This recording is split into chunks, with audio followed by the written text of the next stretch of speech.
I still remember the first time I saw the letter. It was folded neatly in an official-looking envelope stamped with our HOA's embossed logo, clean, cold, unapologetic. That was how everything started. My wife and I had spent over a decade saving for a small lakeside cabin, something away from the traffic, the deadlines, and the endless HOA drama in our suburban neighborhood. We weren't trying to leave society behind, we just wanted to breathe a little. So when a rare plot of land came up just outside of the HOA's official jurisdiction, we jumped on it. The listing had made it clear. The property was private, zoned correctly for recreational cabins, and here's the kicker: outside the HOA's legal boundary. We poured our hearts into building that place. Every board, every stone around the fire pit, we did it ourselves. My wife decorated the inside with things from her parents' old farmhouse, and I took care of the outside, clearing the land, planting wildflowers, even putting up a rustic mailbox with our names carved in. Then, 3 weeks after we finished, the first letter came. It was from the signed by none other than Janet Winslow, our HOA president. Apparently, she was concerned about the construction of our cabin. According to her, we had violated Article 4, Section 2 of the HOA's covenants, despite the fact that our land was not even listed within the HOA's maps. She claimed the cabin disrupted the visual integrity of the surrounding community and demanded we either seek approval or face ongoing penalties. At first, I thought it was a mistake. Maybe they sent it to the wrong address. I mean, who tries to fine someone $500 a day for a cabin not under their authority? I wrote a polite letter back, included copies of the land deed, zoning permits, and even a digital map from the county website clearly showing our property outside the HOA's control. That should have been the end of it. But Janet didn't let up. 2 weeks later, I came back from a work trip to find a bright orange notice stapled to my cabin's front door. In all caps, it read, "Violation, unapproved structure, fines accruing daily." I couldn't believe it. I called the HOA office, demanded to speak with Janet. All I got was her voicemail, where she described herself as the eyes and ears of the neighborhood. At that point, my wife was starting to get nervous. "What if they actually try to tear it down?" she asked. "They can't," I told her. "They don't have jurisdiction." But deep down, I knew we weren't dealing with someone reasonable. Janet had been running the HOA for nearly a decade. The board barely questioned her. Neighbors were afraid to cross her because the last guy who pushed back had his fence accidentally torn down by city code enforcers. Still, I wanted to believe this could be solved the civil way. So I went to the next HOA meeting. I wasn't on the agenda, but I showed up early and signed in. When the floor opened up for community discussion, I stood and calmly explained the situation, pointed out the boundary lines, referenced county maps, and politely asked Janet to stop posting notices on private property she had no authority over. She smiled the way a snake might before it strikes. Then she said, "We'll take it under advisement." That was it. 2 days later, I received a certified letter. Inside was an itemized breakdown of all the fines accrued to date. $30,500 for non-compliance, for structural violations, for refusal to correct unlawful development. I was stunned. My wife cried when she read it. That cabin wasn't just our escape, it was our dream. And now, some power-drunk HOA president wanted to crush it. But what A few days after filing the injunction, things got quiet. Too quiet. No more notices, no certified mail, no phone calls, just silence. At first I thought maybe the legal filing had finally gotten through to them, that they had realized their mistake and were backing off. But I should have known better. When someone like Janet Winslow loses control, she doesn't concede, she doubles down. It was a Sunday morning when it happened. I was outside splitting some firewood, while my wife prepped breakfast inside the cabin. Birds chirping, sunlight coming through the trees. It felt peaceful. And then I heard it. The sound of tires grinding against gravel. A white SUV slowly crept up the path. Not a car I recognized. It didn't have HOA plates, but it had a magnetic seal slapped on the side that read Property Inspection Enforcement. That wasn't a city vehicle. That wasn't county either. It was homemade. Out steps Janet, wearing sunglasses, a tan blazer like she was running for office, clipboard in hand, and behind her 2 men. Not law enforcement, not contractors, just guys. One with a tape measure, the other holding a walkie-talkie and looking around like he was casing the place. "Can I help you?" I asked, walking toward them calmly but directly. Janet removed her glasses with the kind of dramatic flair that made me wonder if she practiced it in a mirror. "We're conducting an inspection," she said curtly, already writing something down on her clipboard. "On whose authority?" I asked. "The HOA's," she said. not looking up. "This structure is under continued review for non-compliance." "No, it's not," I snapped, holding up a rolled document. "This is a court-filed injunction against any further contact or inspection by the HOA or its representatives. You're trespassing." That got her attention. Her pen paused mid-scribble. One of the guys looked at her nervously. "You can't just," she began. "Step off my property," I said slowly, with finality. For a moment it felt like a showdown in an old western. Then she huffed, slammed her clipboard shut, and stormed back to the SUV. Her two inspectors followed, confused and awkward.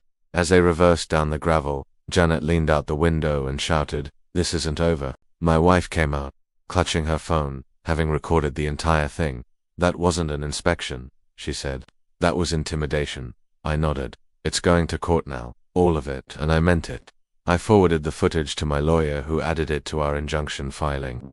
What started as a simple cease and desist was now shaping up to become a full-blown civil harassment case. And then, just 2 days later, Janet made her biggest mistake yet. I had driven into town for groceries. When I came back, I nearly dropped the bags right there on the driveway. My entire fence line was gone. The wooden perimeter fencing I'd built with my own hands ripped up. Disassembled posts uprooted. No explanation, no advance notice. Just tire tracks in the dirt and a few broken boards shoved to the side like garbage. It felt like a punch to the chest. I called the sheriff. When they arrived, I showed them the injunction, the video of Janet's inspection, and the boundary documents. To their credit, they took it seriously.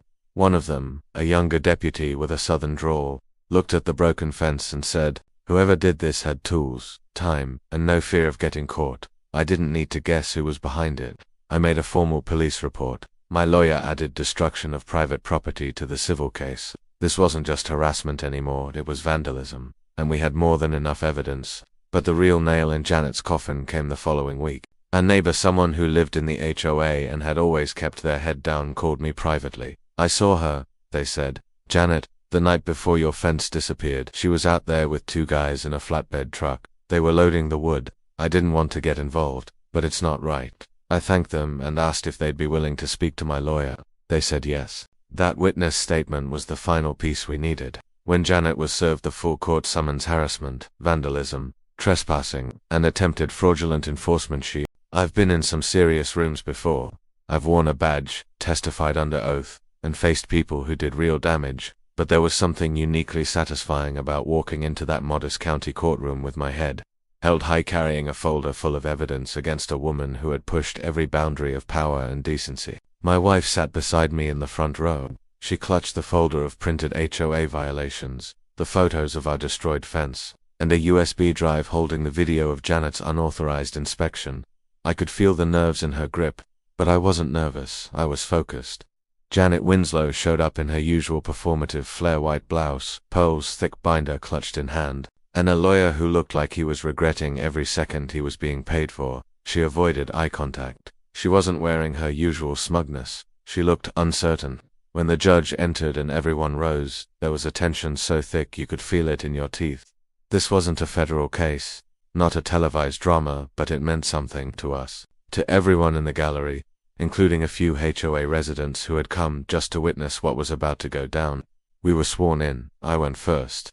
I testified to the timeline, the construction of the cabin, the bogus $30,000 fine, the fact that I didn't even live within HOA jurisdiction, the unannounced inspection, and Janet's laughable use of a homemade enforcement badge. Then came the police report for the destroyed fencing, the witness statement, and finally the video. We played it on the overhead monitor. The judge watched Janet stroll around our property like she was starring in a low-budget reality show. Her tone, her entitlement hit, all echoed across the silent room. The moment where I told her to leave and showed her the injunction, the judge paused the video and scribbled something down. When Janet's lawyer stood up to cross-examine me, his questions were mild, pointless. He knew this was unwinnable. The facts weren't on their side, and the evidence was overwhelming. Then Janet took the stand. At first, she played the victim. "I was simply following procedure," she said. "I had received multiple complaints from HOA members concerned about unsanctioned construction." She shifted blame, spoke in circles, and tried to paint me as some kind of rogue builder squatting on protected land. The judge stopped her mid-sentence. "Mrs. Winslow, are you aware of the legal boundaries of the HOA you represent?" Janet blinked. Of course. Then why did you issue a fine to a property outside those boundaries? She hesitated. There were historical overlays maps that may have been outdated. So you admit you never verified them? I believed. And the inspection was that authorized. She opened her mouth, then closed it again. It was necessary. The judge leaned back in his chair and let out a slow breath. You conducted an unauthorized inspection, entered private property under false authority, ordered individuals to measure and report, all after a court injunction was filed, and your response is, it was necessary. Janet's face turned red. She wasn't just flustered, she was cracking. Her lawyer tried to jump in with a quick objection, but the judge waved him off. I'm not finished, he said. He turned to me. Mr. Parker, is it correct that your home sits entirely outside of the HOA boundaries? Yes, Your Honor. And did you give anyone from the HOA permission to enter your land? No. And is this the fencing that was torn down? He asked, holding up the photo printouts. Yes. Who do you allege destroyed it? Janet Winslow and 2 unidentified individuals, I answered. Witnessed by a neighbor, reported to the sheriff. The judge nodded, and then he looked back at Janet, who had gone completely silent. In my courtroom, when someone abuses their authority, they don't get to hide behind clipboards and procedural jargon. You crossed a line, Mrs. Winslow. Multiple lines, and I'm going to make sure this docently get brushed under the rug like so many HOA complaints do. He pounded the gavel softly once. I hereby rule in favor of the plaintiff, Mr. Parker, on all counts. The $30,000 fine levied by the HOA is nullified. Additionally, I am awarding Mr. Parker $18,000 in compensatory damages for property destruction, legal fees, and emotional distress. A restraining order is also granted, effective immediately, prohibiting further HOA enforcement attempts on his property. The courtroom went completely silent. Then Janet broke down, right there in the witness stand. Her carefully composed mask shattered. She started crying. No more pride, no more denial, just raw disbelief. Her lawyer leaned over. The day after the court ruling, our inbox exploded. At first it was just a couple of neighbors, quiet folks we'd hardly spoken to, reaching out to say, we saw the story. Thank you for standing up. Then came the HOA members who were ready to talk. And not just a few of them, dozens. They were angry, embarrassed, and frankly relieved that someone had finally held Janet accountable. See, I wasn't the only one. I was just the only one who had fought back publicly. One of the first emails I got was from an older couple, Ted and Marlene. They'd lived in the neighborhood for 27 years and said, Janet once fined them $1,000 for leaving their RV in the driveway for one night after a camping trip. Marlene had just come back from cancer treatment. Janet didn't care. Another resident told me Janet sent her a violation notice for inappropriate holiday decorations when she deplaced a small Hanukkah display in her window. A father of 3 shared photos of his backyard sandbox torn apart after the HOA claimed it violated lawn continuity. And here's the kicker. Most of these fines, they weren't real. They weren't backed by HOA bylaws, they were fear tactics. And people paid them because they were intimidated. But not anymore. The court ruling gave them what they needed, a crack in Janet's armor. Overnight, a Facebook group popped up called Free the Pines HOA. Within 3 days, it had over 600 members. I wasn't even the admin. A former HOA treasurer named Linda ran it. She'd resigned 2 years earlier after ethical differences with Janet. Now, she was done staying silent. She posted the full court ruling, line by line, along with copies of the HOA's founding documents. Turns out, Janet had been playing fast and loose with interpretations for years.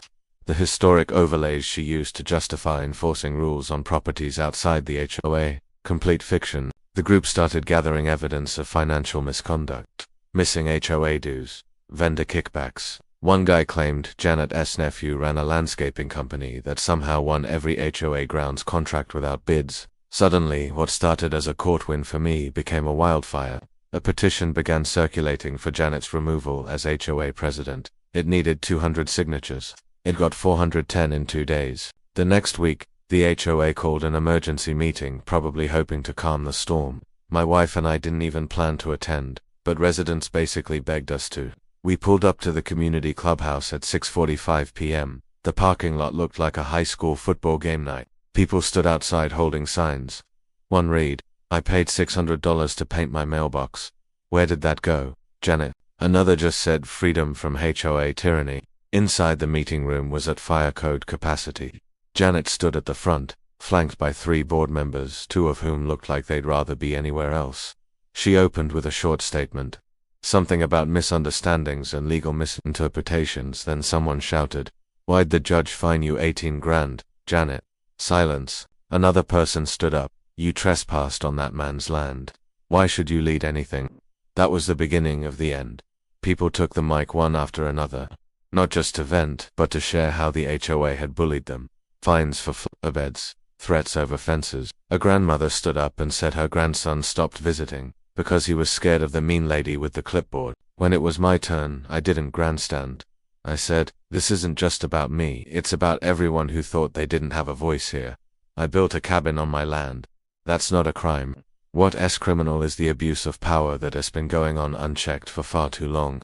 That's when Linda, the ex-treasurer, stood up with a thick binder in her arms. She dropped it on the table in front of the board. It was labeled, "Documented HOA Violations under Janet Winslow's presidency."